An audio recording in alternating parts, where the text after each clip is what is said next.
Kenapa manusia bisa begitu saja melupakan orang yang sudah menemaninya hidup selama bertahun-tahun hanya demi seorang teman yang menurutmu dialah orang yang pernah menyelamatkan hidupmu?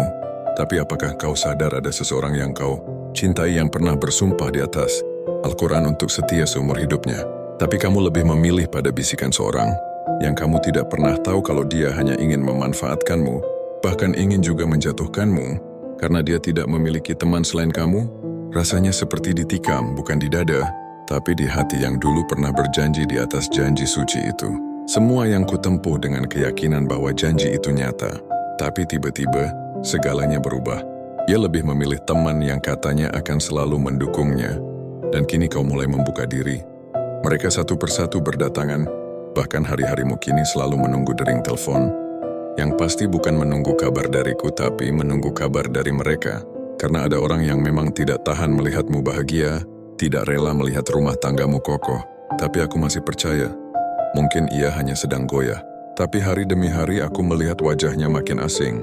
Ucapannya dingin, langkahnya jauh, dan semua yang dulu terasa rumah Kini jadi asing. Dan aku sadar, aku sedang ingin digantikan oleh cinta yang baru. Dan yang paling menyakitkan bukanlah kehilangan cintanya, tapi menyadari bahwa ia rela melupakan sumpahnya. Sumpah yang dulu ia ucapkan di hadapan keluarga, malaikat, dan Allah sendiri. Sumpah yang kini ia injak demi bisikan seorang teman. Tidakkah kau ingat siapa yang rela menaruh nyawanya demi kamu segalanya? Tidakkah kau ingat siapa yang tetap berdiri di sampingmu, menerimamu apa adanya dengan masa lalumu?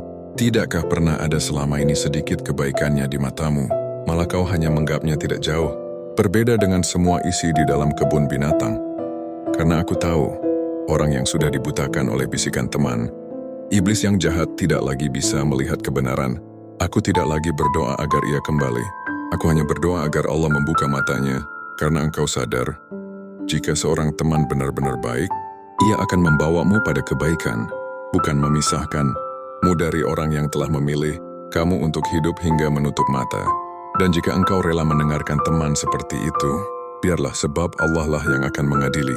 Mungkin di dunia ini aku terlihat kalah, terlihat ditinggalkan, tapi aku yakin, setiap luka, setiap doa yang terucap dalam sepertiga malamku, tidak pernah sia-sia. Ada pengadilan yang lebih adil dari semua pengadilan manusia.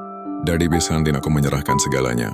Ketika kamu memilih mengkhianati janji sucimu, Allah tidak pernah lalai dari janjinya. Dan biarlah malam menjadi saksi bahwa doa terbaikku bukan untuk menghukummu dan temanmu, tapi agar aku tetap kuat, tetap sabar, hingga akhirnya kebenaran Allah sendiri yang berbicara.